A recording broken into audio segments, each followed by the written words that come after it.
পশ্চিমের দিকের জেলাগুলো দু এক জায়গায় দমকা ঝোড়ো হাওয়া সাথে বজ্রবিদ্যুতের সম্ভাবনা থাকছে। 4-5 তারিখেও বিক্ষিপ্ত বৃষ্টির সম্ভাবনা থাকবে দক্ষিণবঙ্গের জেলায়। তাপমাত্রার উল্লেখযোগ্য পরিবর্তন থাকবে না আগামী 2 দিন। হিউমিডিটি অর্থাৎ আর্দ্রতা বেশি থাকার কারণে অস্বস্তিকর ওয়েদার কন্টিনিউ করবে। 4 তারিখ থেকে পরবর্তী কয়েকদিন আবার দিনের তাপমাত্রা প্রায় 2 থেকে 3 ডিগ্রির মতো আরো বাড়ার সম্ভাবনা আছে। কলকাতা পার্শ্ববর্তী অঞ্চলে আগামী 2-3 দিন প্রধানত বিক্ষিপ্তভাবে বৃষ্টিপাতের সম্ভাবনা থাকছে।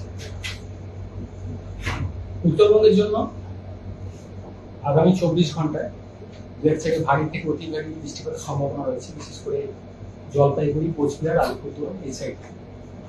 দার্জিলিং, কালিম্পং এই জেলাগুলো দু এক জায়গায় ভারী বৃষ্টির সম্ভাবনা আগামী 24 ঘন্টায়। 3-4 তারিখেও উত্তরবঙ্গে এই উত্তরে যে 5টা জেলা আছে দু এক জায়গায় ভারী বৃষ্টির সম্ভাবনা থাকছে। যেহেতু অলরেডি উত্তরবঙ্গের জেলাগুলিতে বেশিরভাগ জায়গাতেই বর্ষা প্রবেশ করে গেছে, তো উত্তরবঙ্গে বৃষ্টিপাত কন্টিনিউ করতে হবে, এখনই কমবে না বৃষ্টিপাত। তাপমাত্রা খুব একটা উল্লেখযোগ্য পরিবর্তন থাকবে না উত্তরবঙ্গের জেলাগুলিতে। এখনই বর্ষা ইমিডিয়েট আগামী 5 দিনের নেই, পরবর্তী সময় আপডেট আরো জানানো হবে।